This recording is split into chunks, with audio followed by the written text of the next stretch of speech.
You just take it easy, Bennett.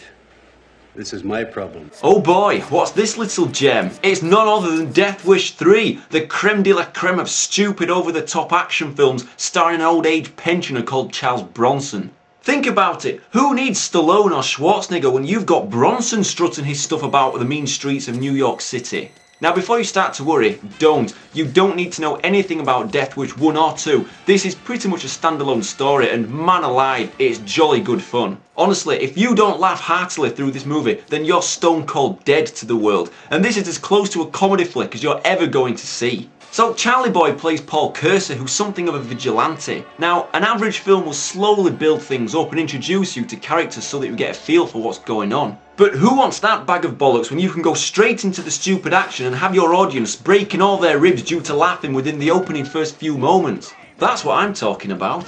So the film starts off with Bronson going to see an old friend, but sadly his friend is beaten to death by a bunch of local thugs who are terrorising the city. Now Bronson gets there just in time to see his friend pass away, and seconds later the cops storm in and arrest Bronson for the murder, but he's happy to play along. He doesn't even seem to argue his innocence. Maybe he knows he'll get to go on a kill crazy rampage later on, so he's happy to have this death chalked up to his kill count. And that's something else I should note about Death Wish 3, the kill count. Bronson kicks ass. Don't mess with old age pensioners, people. So he gets shoved into a jail with a mass of criminals, they all have a fight, and then Bronson's let out onto the streets before you know it. How? Well, this police chief says that crime rates are really high now and the cops just can't keep up with it. So his solution is to let Charlie Boy out onto the streets and go all vigilante on these criminals' asses. It's like, hey Charlie Boy, if you want to get out of jail, go and kill a few thousand criminals for me, okay? Great. It's ludicrous, but hey, it's an 80s action film and it's hilarious, so don't complain.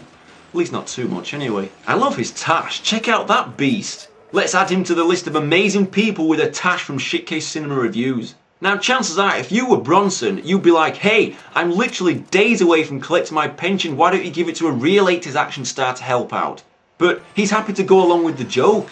But it's no joke because he knows he's a dog's bollocks when it comes to shooting any moving thing that he sees. Oh look there, it's Bill from Bill and Ted. Why does he always seem to pop up in shitty little parts in so many films? Bronson twats him with a crowbar just because he can.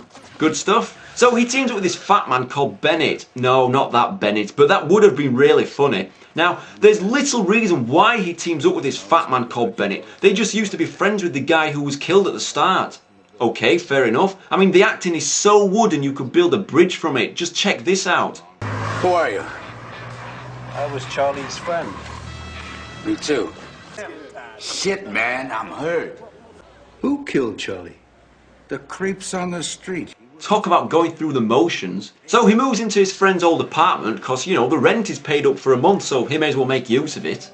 And this is where he makes his HQ. He stores all his weapons there and he spies on the gangs outside and he concocts this stupid plan, which is just to go out and annihilate everybody out on the streets. What the fuck is an auto gypsy shop? Whatever. So he buys a car, which may seem like a strange thing to do considering the state of the rough neighbourhood, but it's all part of his plan. New car gets attention from local thugs, Bronson's dinner party gets ruined because of this, he goes outside. It's my car. And then shoots them dead. Job well done. What? So he's going to go out and buy a new car every time he wants to blow some bad guys away? This is amazing. Just looking at him trying to keep a straight face makes me crack up laughing. Oh Charles, please, I've only got so many ribs. Nice to see him keep in shape here. Go on lad. So he makes friends with a bunch of nice old people who are scared of how bad the neighbourhood is becoming, and before too long Bronson calls in a friend of his for backup because let's face it, one guy against a gang of about 300 bad guys is mental, but two guys against 300 makes perfect sense. I'm sure you'll agree. But wait for it, this film isn't known for making sense, so it won't surprise you to learn that his backup comes in the form of a gun called Wildy. Yeah, I can really see him going around killing all the entire gang. Shame he's only got 2 bullets though. Now here's my top 5 Bronson moments. Getting in his Home Alone moment by booby-trapping flats, which Macaulay Culkin would be proud of, let's face it. What are those? Teeth. What? Where and why would he put teeth on a plank of wood as a defence mechanism? Having his tash shaved in the middle, which goes hand in hand with this dickhead who shaves his hair down the middle. Sprinting after bad guys willy-nilly like he's competing for the Olympic finals. That's not bad for a 64-year-old guy. meeting some random younger woman who falls madly in love with him for some reason, and he works his charm on her. You sly old dog, Charlie. Previous woman died in a car crash and Bronson hardly looking bothered. Ah well, I'm a stud, I'll get another lady tomorrow. So anyway, the wife of one of Bronson's new friends is taken away and raped, and so they go and visit her in the hospital. Mrs. Rodriguez has expired. What? I don't know about you, but when have you ever been told about the unfortunate death of someone as expired? Now personally, I thought that was hilarious and great, but do you want to see what real greatness truly is? Watch this scene. Now, you know how I said he can't buy a new car every time he wants to lure in one of the bad guys to destroy them? Well, this time he spends a little less money by buying an ice cream and a flashy camera, so once the camera is stolen from him, out comes his friend and BAM! Cue a round of applause from the good residents. Yeah, that kind of makes you wonder how good and law-abiding they really are, having seen a guy just being gunned down in the street. But hey, this is Charles Bronson. You hear all these silly jokes about how hard Chuck Norris is. Well, Chuck Norris grew up watching Bronson films, so who's the hard bastard now? If you're a bad guy, you need not worry about the cops or the army coming in to choke you to death with tear gas bombs or running you over in the street with big ass tanks. No, you've got to worry about Bronson, bitch. Look at the man, the face, the hard bastard attitude, the don't piss me off stance, the not so clever dialogue, and the radiance and glow of a man who's died several times over but always comes back to life because he can kick the shit out of death himself. Now regardless of this fact, let's cut to the last 20 minutes of the film because that's what this is all about. Bronson just pulling out a Gatling gun and blowing half of the neighbourhood away. It's interesting to note that only minutes earlier he told his new friends to put it away and don't use it. You hypocrite!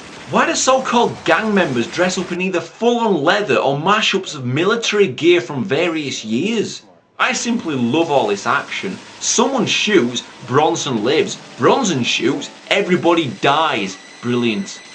And you know something? There's no point in dwelling on this. Basically, everybody gets in on the action. I mean, look here, an everyday Joe helping out to bring down the scumbags. And you notice how everybody seems to have a gun? Superb stuff. Don't you just love this? Why does everybody dramatically fall to their death when shot? Seriously, it would take more effort to launch yourself down some stairs or over a banister instead of falling down dead. Maybe they're trying to outact Bronson, but you simply can't do that, no way. Let's look at the facts. If Bronson has a gun, he'll shoot you. If he hasn't got a gun, he'll stab you. If he hasn't got a knife, he'll use a rocket launcher. No rocket launcher, he'll punch you. No hands, he'll just look at you and you're destroyed. Fact. So he teams up with this cop to wipe the scum off the streets, and I mean, you've got bad guys on bikes, on the street, on the roof, in trees. Yeah, trees. What the hell is he doing? Oh, check this trap out of Bronson's. Brilliant stuff, I love that. Screw you, Macaulay Culkin. Why wasn't Charles Bronson ever in Home Alone? Oh god, brilliant. But not quite as brilliant as killing a bad guy leader with a rocket launcher. So basically, this is great action at its over-the-top best, spliced together with a wafer-thin plot and shocking acting. It's hilarious, but very average at best. Now some people will say, it's great you moron, give it 10 out of 10. And some will say, it's shit, give it 0 out of 10. So I'm going to give it 5 out of 10 and just say check it out yourself. Otherwise Bronson will come and destroy you. Fact.